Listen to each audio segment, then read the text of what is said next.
Successful people are not people without problems. They have, as a rule, just as many problems and largely the same kind as everyone else. The difference is that they learn to solve their problems. Successful living is nothing more than the ability to solve successfully the problems which are as much a part of living as breathing. The degree of our success will be determined by the extent to which we can solve our problems. If you can tell me what you want, I can tell you how to get it. The problem with the great majority of individuals is not with their ability to achieve their goals in life, but rather with the failure to understand two factors vital to successful living. The first is to make the decision as to what it is we want enough to give it most of our attention until it's been achieved, and to clearly define it. And the second is to fully understand that we have the ability to achieve this goal, or we wouldn't want it in the first place. The next vital rule to successful living is to understand that our success is won or lost by our ability to serve others. We are interdependent, and it's just as impossible to succeed without serving others as it would be to live in our modern world without others serving us. Our rewards in life will and must always be in exact proportion to our service. It is the misunderstanding of this single law which, in my mind, is responsible for fully 90% of the frustration and discontent we see around us. Now, a lot of people don't like this law, if they're even aware of it, but not liking a law does nothing to change it.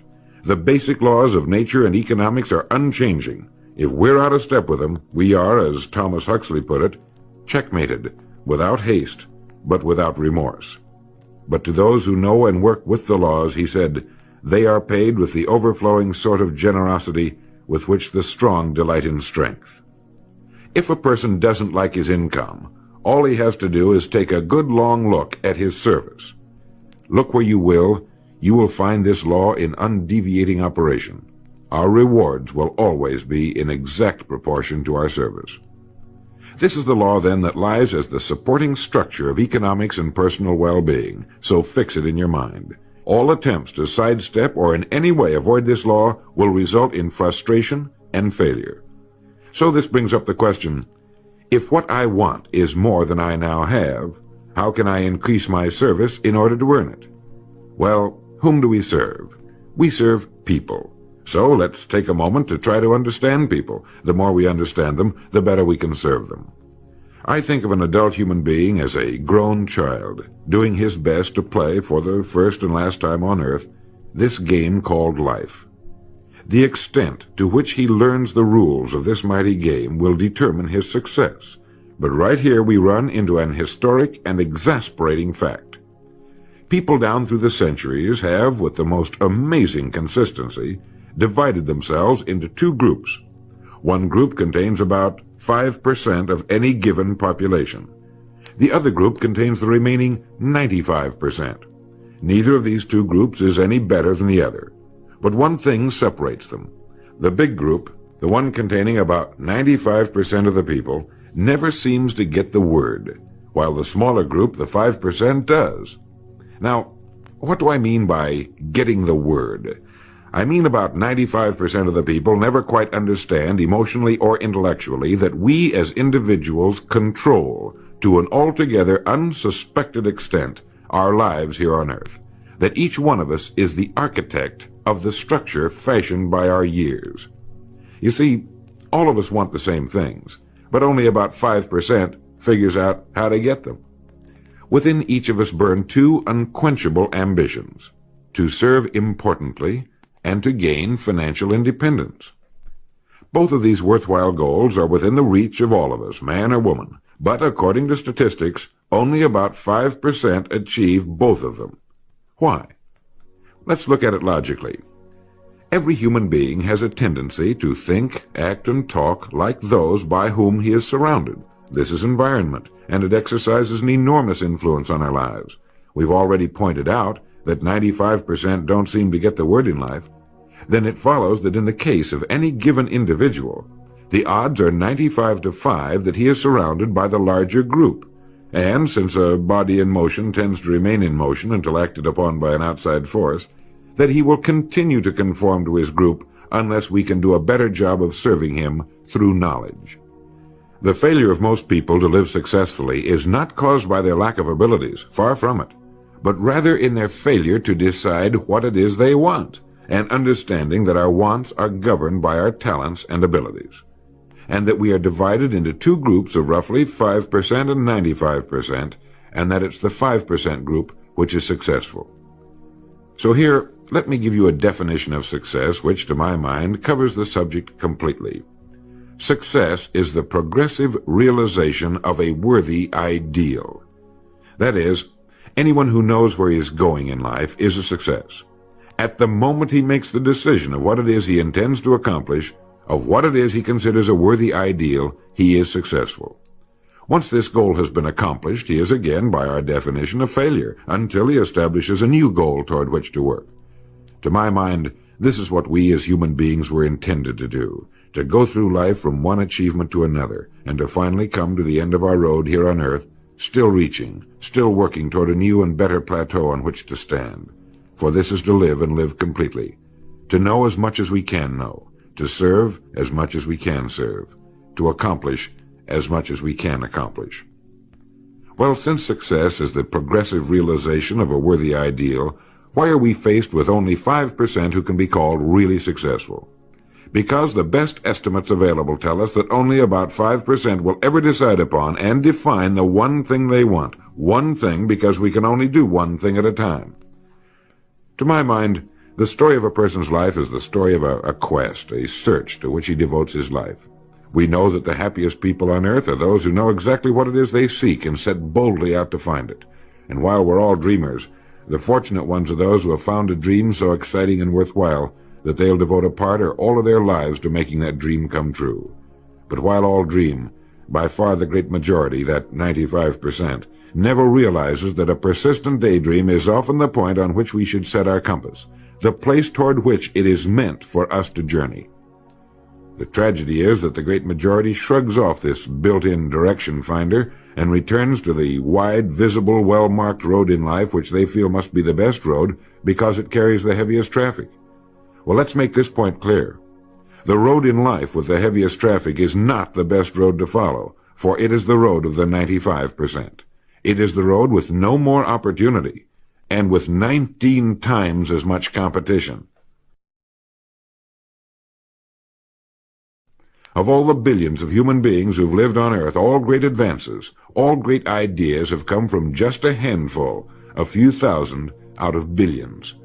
Now, how have the people as a group reacted to the great ideas? Every great leader and thinker, from Socrates to the Wright brothers, has been scorned, ridiculed, poisoned, imprisoned, stoned, pilloried, burned at the stake, or crucified. Mankind as a group has made a consistently grisly game of tormenting his saviors. Why? Lack of information, lack of knowledge. It comes from following the wrong crowd. What can we learn from all this as individuals? Two things. One, to amount to anything as individuals, we've got to be individuals. We've got to have individual goals, individual thinking, individual action. And two, we must never conform to the great mass of people. We must love them, help them, for our joy and success will be determined by the extent to which we serve them. But we must never lose our individuality and identity by permitting ourselves to be submerged in this suffocating sea of indirection and purposelessness. There's nothing wrong with emulation. In fact, it's a good idea, so long as we emulate a person who represents that which we wish to become, but never the crowd, never the 95%. We are what we think about. Our minds, our thinking, controls our destinies here on earth to a degree totally unsuspected by the great majority of people. When you think about it a moment, it becomes so obvious, so clear and simple.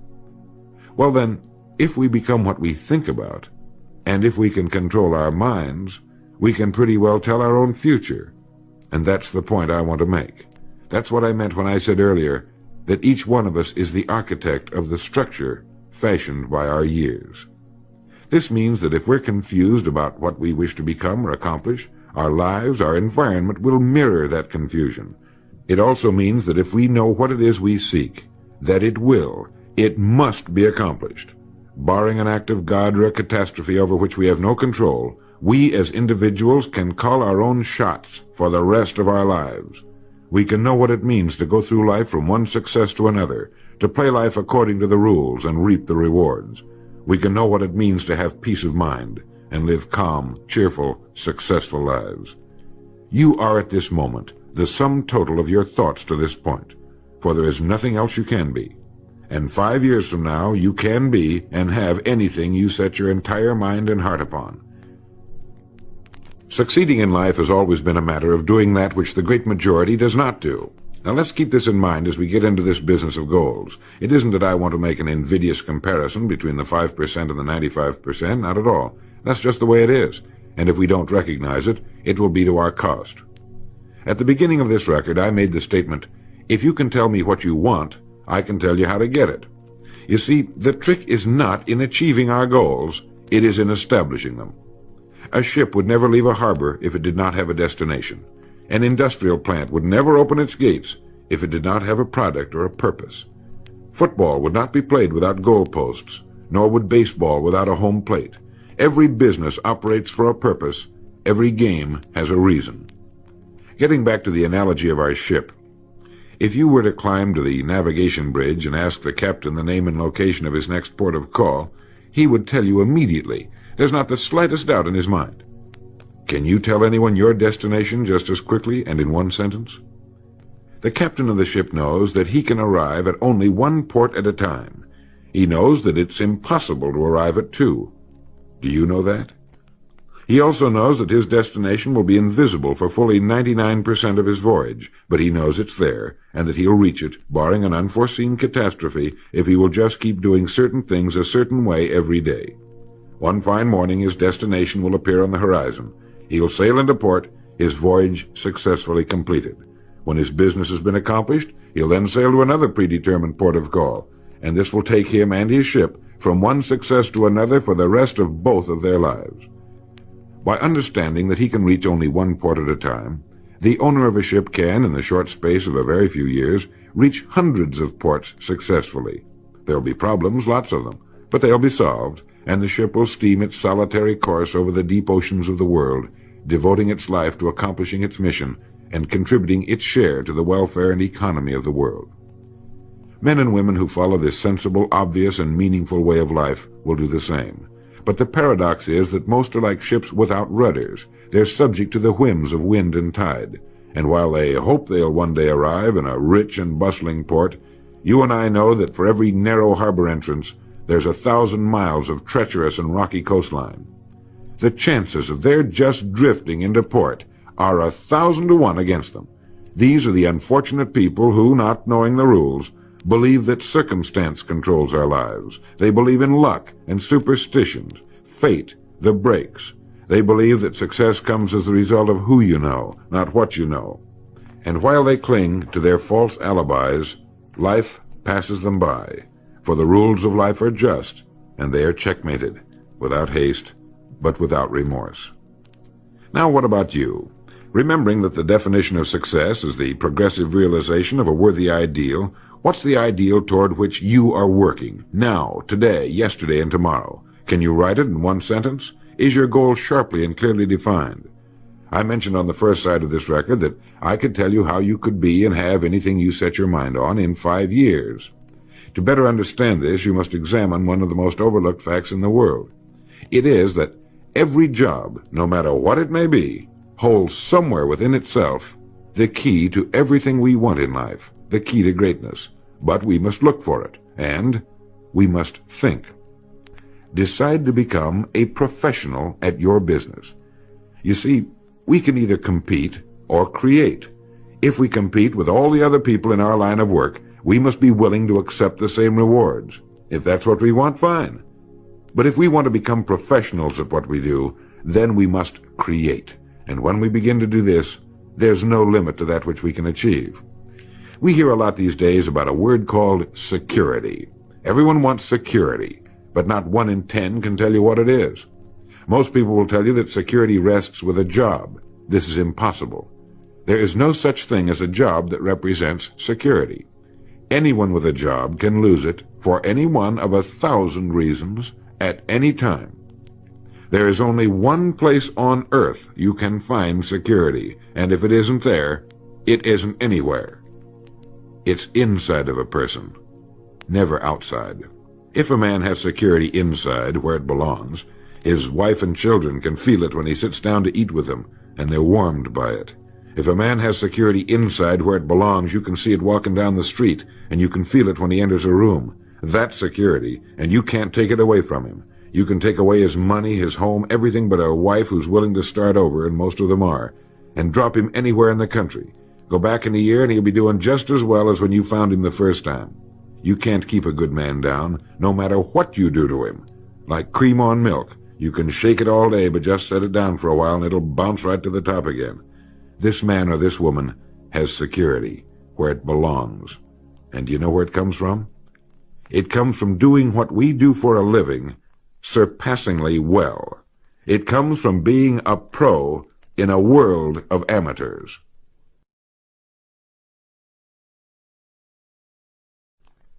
Becoming a pro isn't difficult. It comes from knowing what to do with time. It comes from knowledge, planning, and working. First, knowledge. This means learning everything we can about what we sell, learning everything we can about people, since that's who we sell, and learning everything we can about selling, since that's our profession. What we sell, who we sell, and how to sell. Those 3 subjects would fill a large library, but we can take things one at a time, and by devoting an hour a day to study, we can become outstanding professionals in 5 years or less. And it's the professionals in this business who can write their own tickets, good times or bad. They can live where they choose, and being professionals, work when they choose. Second, planning. This means writing down the specific goal we're now working toward. It means writing in detail about the first port of call we want to reach, realizing that we can only reach one at a time. It means selecting the income we feel will represent financial independence to us. Once this has been selected, we know exactly what we must do in order to reach it. As soon as our first goal has been reached, we can set a new one. The person who does this is the person people call lucky. Good things just seem to happen to him. The so-called breaks start coming his way. But it's a result of planning and working positively that attracts the good things to us. I can't emphasize too much the importance of describing your goal in detail. If it's a beautiful new home, get the actual plans, or at least an elevation drawing of the home, and carry it with you so that you can look at it regularly. If it's a certain amount of money, write down the specific amount for the coming year to the penny, and then work your plan. Whatever your goal may be, write it down in detail. Then you're like the ship. You're on course, and you reach more successful ports in a few years than most men do in a lifetime. And third, working. Working more than the average, if we're going to achieve more than average results, is necessary, of course. But with proper planning and with knowledge, it seems easy. Moreover, to work, we need energy, and energy is inextricably linked to desire. Unless we have a desire to do a certain thing, we find ourselves without the energy. But you will never find desire without energy. Once our goal has been crystallized in our minds and we realize that we become what we think about, our doubts vanish as to whether or not we can achieve our desired ends, and with the picture of our dream in our mind, we have abundant energy. Compared with what we ought to be, we're only half awake. Our fires are damped, our drafts are checked. We're making use of only a small part of our possible mental and physical resources. Stating the thing broadly, the human individual thus lives usually far within his limits. He possesses powers of various sorts which he habitually fails to use. He energizes below his maximum, and he behaves below his optimum. And then he wrote, "Excitements, ideas, and efforts, in a word, are what carry us over the dam." He goes on in this excellent essay to point out that we have deep reservoirs of abundant energy that we habitually fail to use, and that by pushing past the first false feeling of fatigue, we will find an exhilarating second wind that will take us to our goals. This is why in studying the lives of the world's great men and women, we find they seem to be indefatigable. Work meant nothing to them, because what they were doing, where they were going, filled their entire worlds. Frequently, people find it difficult to establish a goal toward which to work. Realizing that we cannot be successful without a goal, here's a good way to solve the problem. Get off by yourself and where you can think without being disturbed. Then write on a sheet of paper a complete description of the person you would like to be and the things, in being this person, you would have.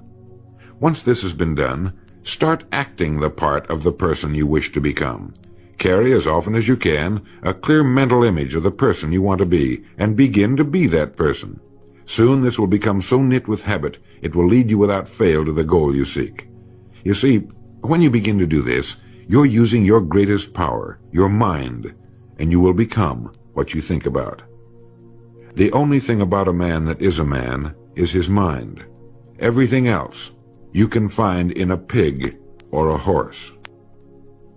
Think about that line until you know what it means. The only thing that sets us apart as human beings is our divine minds. Everything that means anything to us, our love of our families, our faith, our dreams, our talents and abilities, our religion, everything we know, is connected to us solely through our minds. Our minds represent our hope and our future. Yet, as a rule, it is the last place the average person will turn to for help. Your mind contains riches beyond belief, but you must prospect this rich and largely unexplored continent. And the only way it can be prospected is by systematic study and systematic thinking. Your mind is like a muscle. It will develop only to the extent that you use it, no more. By devoting an hour a day to study, you're building your mind into a powerful and creative servant. If you only do this 5 days a week, it comes to 260 hours a year. That's 1,300 hours in 5 years, or the equivalent of 162 8-hour days devoted to study and research. Believe me, if you'll do this, in 5 years you'll be one of the most accomplished professionals in your field, and you'll have the world on a string. You will virtually be able to write your own ticket. The average man works 8 hours a day, about 50 weeks a year, for 40 years. That's time enough to become great at anything. The time will pass anyway. We might as well reap the rewards.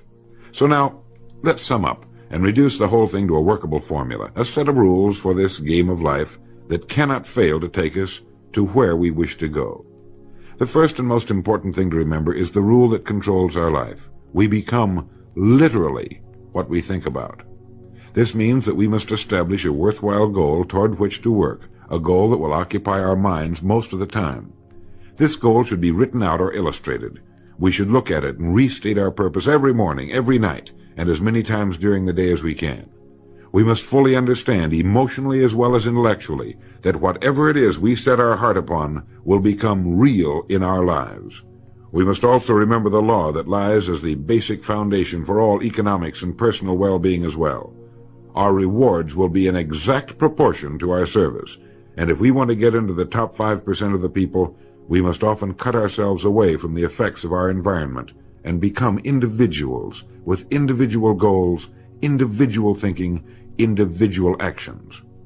We must realize that our daily work contains more opportunities than we could develop in a lifetime, and that our job contains within itself the key to greatness, the road to everything we could possibly want in life for ourselves and our families. We must realize, too, that security can be found in one place only, inside of us. If it isn't there, it isn't anywhere.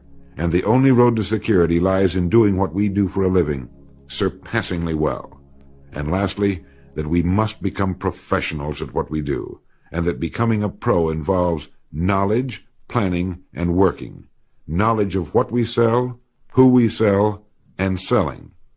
Planning by establishing the goal, which automatically establishes our work pattern. The great salesman is like the great golfer. It looks easy the way he does it, because it is easy the way he does it. But it took time, dedication, and work in its accomplishment. Is it worth it? You bet it is. P.G. Hamilton once wrote, "Let's be different. A strong life is like that of a ship of war, which has its own place in the fleet and can share in its strength and discipline, but can also go forth alone to the solitude of the infinite sea. We ought to belong to society, to have our place in it, and yet be capable of a complete individual existence outside of it. And remember the strangest secret, will you? You are now, and you will become, what you think about."